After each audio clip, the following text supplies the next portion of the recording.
room. This is the play that just occurred. That's like she tries to slide over right there, and Hartley just kind of falls and makes collision with that lower leg. You see her immediately grab it. And she went down hard and was clearly in a lot of pain. Sophie Cunningham goes down after a brutal knee collision, and many fans, including Sophie's own family, immediately called out the officiating for failing to protect players. To them, this was just the latest chapter in what feels like a disturbing pattern. The dangerous groin hit that sidelined Caitlin Clark, the infamous eye poke from J.C. Sheldon, the reckless foul by Marina Mabry. Each matchup with the Sun leaves someone on the fever in pain, and frustration is boiling over. But instead of collapsing, Indiana fought back.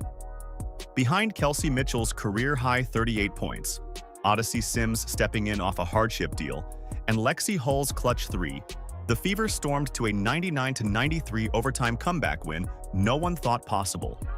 The question, though, is how this team turned it around after a disaster first half. If you support Sophie and the Fever, then let's wish her a speedy recovery in the comments below. Let's go. Shot clock down to 6 for the Fever. Turner, up fade. Turner kicks it. Hull three-pointer. Bottom! Indiana, 7 on the shot clock, 25 seconds in regulation. they gotta get to the rim. Charles has to hoist and connects. Wow. The Indiana Fever prove their resiliency. Fever dub! Bow, bow, bow! Dub in the chat. Yeah. And the win goal! For Indiana, the problem started long before the opening tip. The Fever came into this game down all 3 of their true point guards. Caitlin Clark still sidelined with the groin injury she suffered in mid-July. Sydney Colson lost to a torn ACL, and Ari McDonald recovering from a broken foot. That left the roster without a natural floor general, forcing coach Stephanie White to completely rethink how her team would function offensively.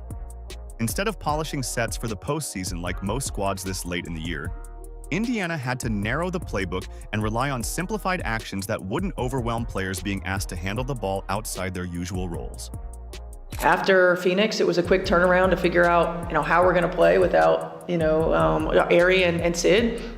And now we got to figure out how we're going to play without Soph. And we've got to figure out, who can play in certain roles. What are our substitution patterns going to be? What kind of wrinkles can we throw out there? It doesn't get easier. And I think we come back and have Minnesota twice, right? So it's really good mentally, physically, and emotionally for us. And then it gives us practice time, which we're going to need. The challenge only grew once the game began. Midway through the second quarter, Sophie Cunningham collided hard while battling under the rim and managed just about 10 minutes before she had to leave the floor for good. Her shooting and toughness had been central to White's patchwork rotation, and losing her meant the Fever were down not just bodies, but spacing, a core ingredient of their offense. Suddenly, roles expanded for players who weren't prepared to play heavy minutes, and White's staff was left balancing energy, matchups, and sheer survival. By halftime, rotations looked dangerously thin, and the Fever were left plugging holes wherever they opened. We got Sophie Cunningham writhing around in pain, definitely hurt, and Sophie's one tough cookie. If Sophie's kicking and screaming like this, no Will Farrell. She's in pain. We even have Connecticut Sun players. Look at that. Connecticut Sun players, Connecticut Sun training staff coming up to her as the Fever starts making their way down. On paper, everything pointed toward a loss. Instead of collapsing, the team channeled the disarray, treating it as an opening to showcase grit. It was survival mode, but it was also a statement that reduced numbers didn't mean reduced resistance. What nobody in the arena realized at that point was that the hardest moment of the night hadn't yet arrived. It came next, when Cunningham's brutal collision not only changed Indiana's lineup, but reignited the fire around how the game was being officiated. Every day in our huddle, that's what we say together. And it's just more than words for us. I think when you see things happening, there's no other way. If you spread apart, the season goes down quicker than anything else. And we talk about with the injuries, people are probably expecting us to just fold, just like you said. And that's not us. We come in the locker room and we're motivated. We continue to be motivated every single time we step on that floor. At halftime, we're motivated, chip away. And that's our mindset. And just continue to uplift people. When one person goes down, we say it all the time, the next woman stands up. And that's really just been our motto and been what we've had to do a lot this season, and that's what we're just going to continue to do. The defining moment came midway through the second quarter when Sophie Cunningham went down in one of the scariest scenes of the season. On a drive to the rim, Bria Hartley lost her balance and fell directly into Cunningham's right knee. The collision stopped the arena cold. Cunningham immediately clutched at her knee, screaming as she crumpled to the floor. She couldn't put weight on her leg and had to be helped off by trainers, with the fever announcing afterward that she would undergo an MRI to determine the damage. No foul was called on the play, and that decision immediately ignited outrage across the arena and online. How does she magically lower her shoulder into Sophie Cunningham's legs? Can somebody please explain that to me? Can somebody please explain those physics again? Don't want to hear it, because this is a dirty player. Fans reacted instantly, many standing, waving at referees and shouting for a stoppage as Cunningham writhed in pain under the basket. The game continued as she lay on the floor, and the sight fueled anger not just in the stands, but also among her teammates. Their starter had to be carried away, and there was no whistle, no signal from the officials. After the game, Coach Stephanie White admitted that her first thought upon seeing Cunningham in such visible distress was blunt and unfiltered. Do you have an update on Sophie? Yeah, MRI tomorrow. Sorry, just quickly on Sophie. I mean, what's going through your mind when you see her down like that, and you're jogging over there? I'm like, holy shit. I mean, especially the way that she fell and, how she was holding herself and how much pain she was in. At the time, it's like crap. And then you go down there and you see her and it's like, okay, just want her to calm down and be able to regroup. For most fans, this was more than an accident. Coming against the sun, it felt like another addition to a troubling trend. Memory of previous collisions hung over the moment. J.C. Sheldon's eye poke on Caitlin Clark back in June, Marina Mabry's hard foul that flattened Clark, and Sheldon's knee to Clark's groin on July 15th, the injury that has kept her out for over a month. Many fans and commentators openly labeled those plays reckless and questioned why stronger disciplinary action hadn't been enforced. Against that backdrop, Cunningham's collapse didn't look like bad luck. To them, it looked like another star made vulnerable in a pattern the league wasn't addressing. Oh, and Cunningham is down. My goodness.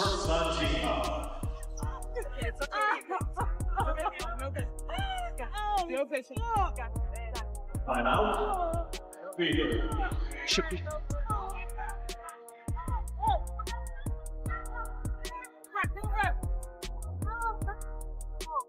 Scary moment as we went to commercial. Sophie Cunningham hit the floor hard, and she is being helped off the floor, heading back to the locker room. If emotions were already high, they escalated further when Cunningham's family weighed in.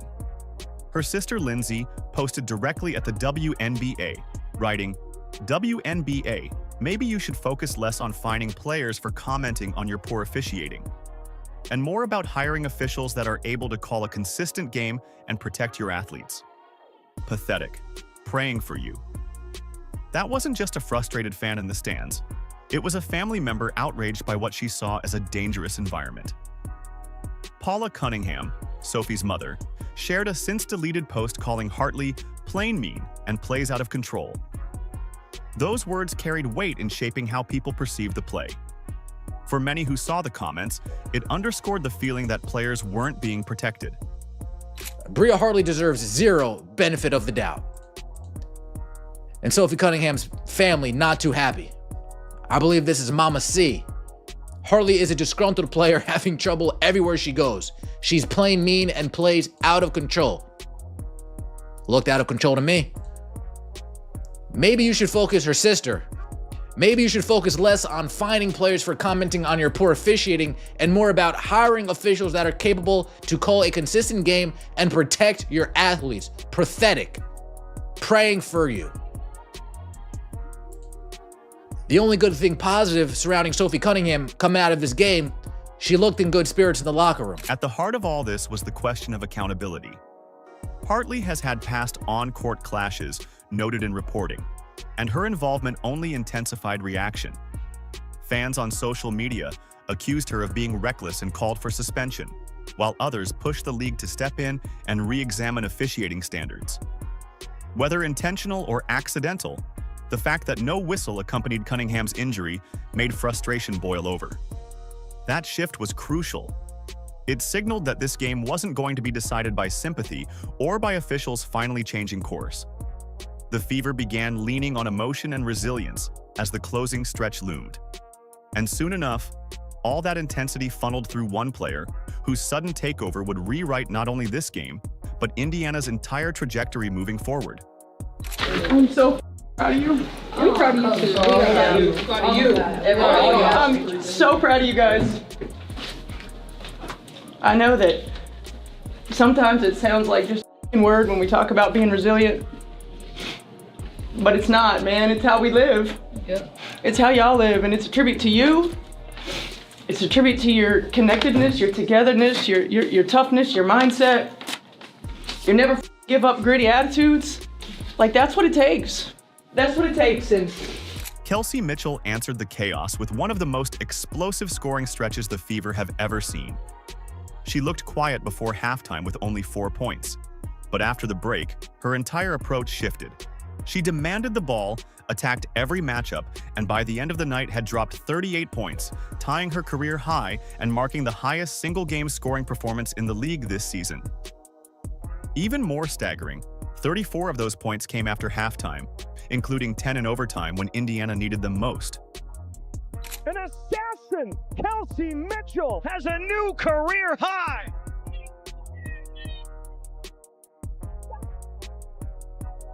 Backdoor Mitchell bouncing in the paint for two.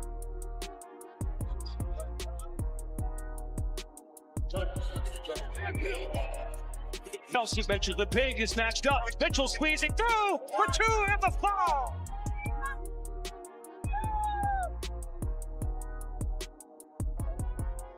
Fouls on the other end. It's Mitchell launching it, connecting. The efficiency matched the volume.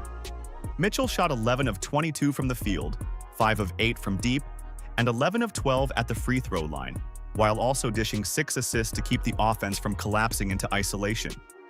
Each shot seemed heavier than the last, with the margin of error razor thin.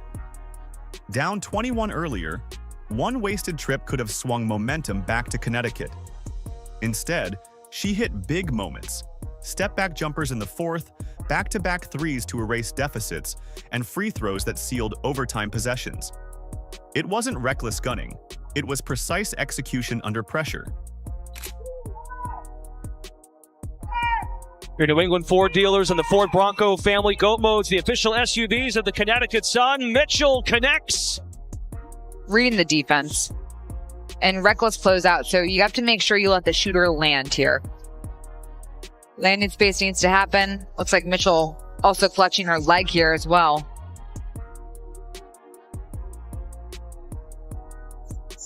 Regular closeout review. If it is, it's going to be just make one. Okay, because it went in. Coach Stephanie White admitted afterward that she was speechless, insisting Mitchell had put us on her back, made big shot after big shot, big play after big play. From the sideline, it looked that way too.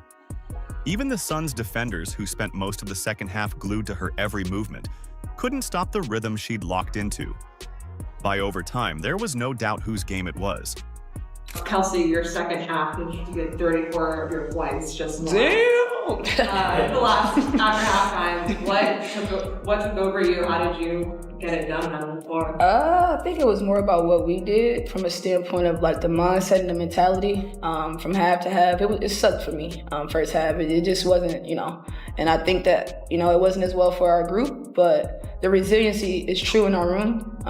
Seeing Soph go down and then knowing what happened with Sid and knowing what happened with Ari, and then knowing what happened with Cece, it's like, I think a lot of it was just God and being able to like stay prepared and stay in your mental state to be able to compete. But I really think that that's the most resilient that we've ever been because of everything we've been through. So I think a lot of it you just tap into your team and you just love on your team. And I think, great things can happen. This eruption also pushed her into franchise history. The 38-point outing marked her 11th career 30-point game, passing Tamika Catchings for the most in Fever history.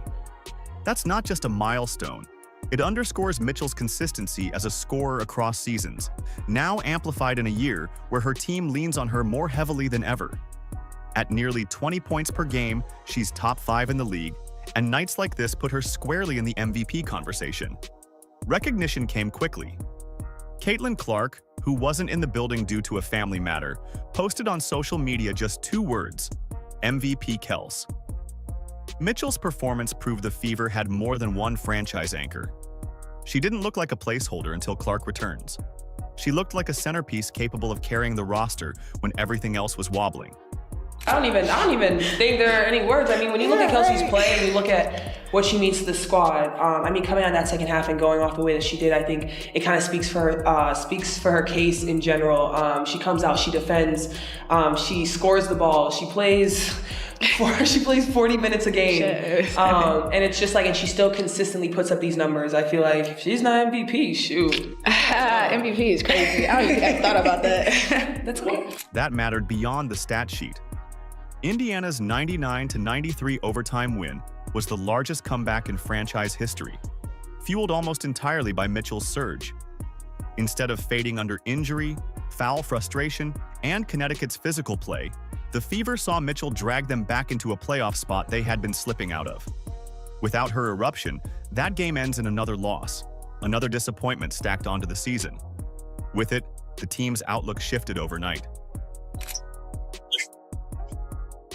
In a low stance defensively, matched up with Mitchell, fires up a 3. Kelsey Mitchell! Oh my! Mitchell comes back for it with 8. Sims, up fake, back out, Mitchell. Got Rivers in the air, Kelsey Mitchell again! You betcha! Wow! Still, Mitchell's brilliance was only part of the equation. Behind every historic takeover are teammates who fill gaps, steady nerves, and make the plays that never hit the headlines. As demanding as her performance was, Indiana still needed contributions from places nobody expected to survive the night. What stood out most in Indiana's comeback was the crew of players who don't usually dominate headlines but shaped every possession that mattered. Kelsey Mitchell's masterpiece was the centerpiece, but the victory was built on the work of teammates who steadied the game when it could have spun away. We will never be counted out because that is worth gold. That is worth gold. Kels, goddamn baby. Put us on your back. Oh, big time. Odyssey Sims embodied that perfectly. Signed on a hardship contract just to keep the roster afloat, she stepped in and looked like she'd been part of the rotation all season. Sims finished with 19 points and 7 assists across extended minutes, but her value went beyond the box score. She broke Connecticut's full-court pressure, navigated traps, and provided a steadying influence whenever the offense showed cracks. In a game where the Fever could have folded without a true point guard, Sims gave them someone who could organize possessions and deliver Mitchell the ball in rhythm. Mabry knifes off the screen. Charles is doubled. And Indiana looks like they're in a zone right now. Kick out and stolen by Mitchell. Explodes 2-on-1. Sims elevates for 2 and a foul. Bug with their point guards. This is where you have Odyssey Sims coming in. Kelsey Mitchell making a great heads-up play here, but Odyssey Sims has done a great job early on coming in, figuring. Aaliyah Boston was just as essential, anchoring the interior with the type of performance that doesn't always glow on highlight reels but reshapes games. She closed the night with 14 points, 13 rebounds, 5 assists, 2 steals, and 2 blocks. her 15th double-double of the season, setting a new franchise record for most in a single year. Boston's work against constant double teams protected Indiana on both ends. She extended possessions by fighting for second-chance rebounds, made the outlet passes that reset the offense, and erased mistakes with timely blocks. That stability underneath was the backbone of the Fever's run back into the game. Boston backs down Hartley. Aaliyah Boston, excellent post position. Picks up the dribble. Shot clock winding down to 7. Mabry, lob pass. Charles catches. No foul call. That's a huge no call. Looks for cutters. Charles the defense. Back on to Boston. Tina Charles. Backdoor Mitchell pouncing in the paint for 2. 30 points for Mitchell. That's the 4th on Charles. Can't get caught ball watching right there. Great recognition by Boston as Mitchell makes that backdoor cut. And then came the moment everyone inside the arena will remember. Lexie Hull's dagger. With 44.9 seconds left in overtime and Indiana clinging to control, Hull slid into the corner and buried a 3 that slammed shut the Suns' hopes of a comeback. Her 8 points on paper don't reflect the weight of that shot, but in context, it was massive. Hull has built her role on grit plays, defense, hustle, rotations. But on this night, she delivered the strike that sealed the outcome. Shot clock down to 6 for the Fever. Turner, up fade. Turner kicks it. Hull three-pointer. Bottom! Indiana's just... Natasha Howard chipped in with the bruising presence the Fever needed. She posted 18 points and 9 rebounds, pushing back against Connecticut's physicality in the paint. Howard absorbed contact, moved bodies off the glass, and attacked gaps to keep Indiana from becoming one-dimensional. Her scoring stretch in the second half came right as the Fever were clawing their way back into striking distance, giving Mitchell the room she needed to rest momentarily before her scoring explosion. Circles back. Howard, assertive, 2 and the foul. Fever fans have come alive and a chance to make this a one-possession game. Wow. Brianna Turner's contribution was quieter, but no less important. Coach Stephanie White singled her out after the game for her defense in the second half. With her length and activity, Turner disrupted the Suns' rhythm, switched across multiple positions, and forced extra passes that disrupted their flow. Her plus-minus reflected just how impactful those possessions were, even without a gaudy scoring line. Turner provided the stops Indiana needed to turn Mitchell's buckets into a genuine rally instead of empty scoring runs. Breezy! You are the consummate professional. We love you. We appreciate you. You are huge. AB, point forward. And like, look, you can't underestimate what it means to have somebody like her who just does whatever we ask, right? Does whatever. I mean, everybody really. Lex, that was a huge dream. Toss your activity all long. What all of these efforts illustrated was a collective refusal to collapse. Indiana was without Caitlin Clark, Sophie Cunningham went out early, and the backcourt was stripped thin, yet player after player stepped into the void. Sims carried the ball, Boston held the interior, Howard balanced the offense, Hull knocked down the shot of the game, and Turner secured the defensive backbone. It wasn't just one star dragging a patchwork roster across the finish line. It was a team lifting together at the exact moment they were expected to unravel. The takeaway goes beyond a single result. Performances like these send a message. Even shorthanded, the Fever can't be dismissed.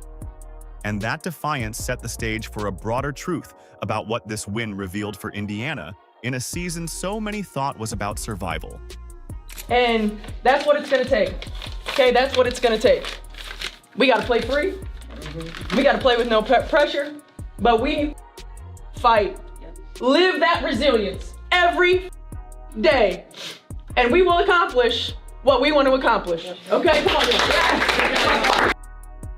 Yeah. Here we go. Together, 3, 1, 2, 3. Together. The Fever's victory over Connecticut showed more than grit. It kept their playoff hopes alive. With Caitlin Clark still sidelined and Sophie Cunningham lost during the game, Indiana leaned on Kelsey Mitchell's 38-point masterpiece, key production from hardship signing Odyssey Sims, and steady work from Aaliyah Boston and Lexie Hull. Facing one of the WNBA's toughest teams, they found enough depth and resilience to walk away at 19 wins, 16 losses, and stay firmly in the postseason chase. Head coach Stephanie White captured it simply: "We will never be counted out." If you support Sophie and the Fever, then let's wish her a speedy recovery in the comments below. Like, subscribe, and turn on all notifications so you never miss out. Click the video on the screen, and we will see you in the next one.